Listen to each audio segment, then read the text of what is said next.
September 8 മാതാവിന്റെ ജനന തിരുനാളിൽ നവസന്യാസ പരിശീലനത്തിനായി CMI സഭയുടെ സന്യാസ നിശബ്ദ ആവൃത്തിയിലേക്ക് നടന്നു നീങ്ങിയത് 63 ചെറുപ്പക്കാരാണ്. പാലയ്ക്കൽ തോമസ്, പോരൂക്കര തോമസ് എന്നീ മൽപ്പന്മാരോടൊപ്പം വിശുദ്ധ ചാവറ പിതാവ് സന്യാസ ജീവിതത്തിന് തുടക്കം കുറിച്ചത് 1831-ലാണ്. 1855 ഔദ്യോഗികമായി 11 പേർ ചാവറച്ചന്റെ നേതൃത്വത്തിൽ ഭാരതത്തിലെ ആദ്യത്തെ തദ്ദേശീയ സന്യാസ സഭയ്ക്ക് ആരംഭം കുറിക്കുമ്പോൾ തോമസ് മൽപ്പാനച്ചന്മാർ 2 പേരും സ്വർഗത്തിൽ പദാർപ്പണം നടത്തിയിരുന്നു.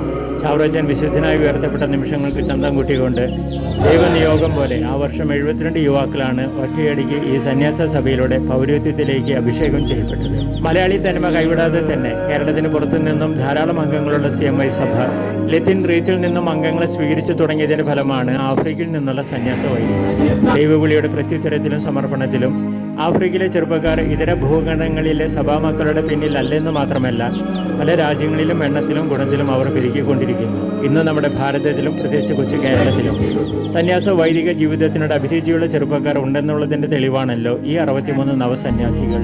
ഈ ആധുനിക ലോകത്തിലും ഇവരെ ഇത്തരത്തിൽ ഇളക്കിവിടുന്നത് ഏതുതരം അഗ്നിയാണ് എന്ന് പലർക്കും പിടികിട്ടി കാണുകയില്ല.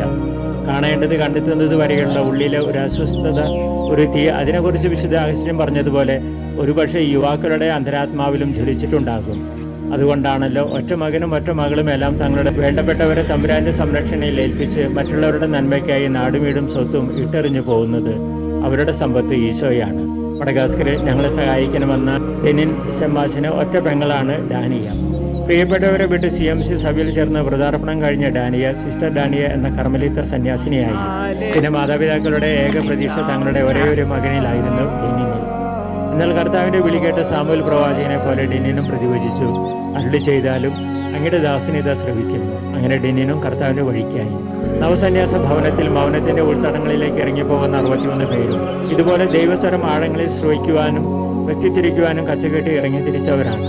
അവരുടെ തപസ്സിൽ നിന്നും ഉരുത്തിരിയുന്ന അഗ്നിനാളങ്ങൾ അന്ധതയിലും അന്ധകാരത്തിലും തപ്പി നടക്കുന്നവരുടെ വഴിയിൽ പന്തമാകട്ടെ, പ്രകാശം ചൊരിയട്ടെ എന്ന് നമുക്ക് പ്രാർത്ഥിക്കാം. ആശംസകൾ നേരാം.